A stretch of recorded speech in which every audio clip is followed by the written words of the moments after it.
The reverse strike, otherwise known as the helicopter strike, is one of the most commonly used bow staff strikes, and as such, you need to practice it.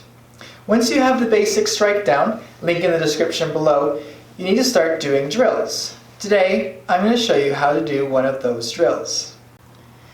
To do this drill, you're going to want to sit cross-legged on the floor and do the strikes from here.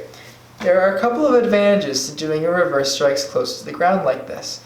The first one being, if you get really far off on your level, your bow is going to scrape the ground, reminding you to keep it level. As such, you want to make sure you're doing this drill on a floor that can be scraped up a little bit, such as the pads I'm doing them on now.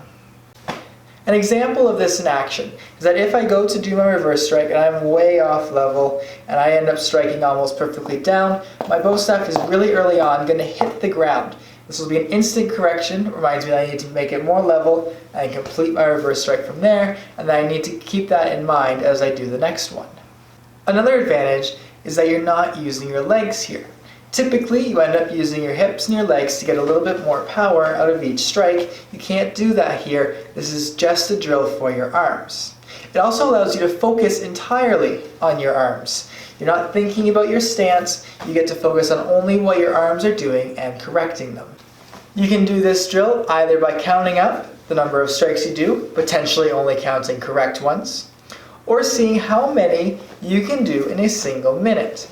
Either way, you want to make sure you're always using good technique, keeping that bow level and hitting the same point each time.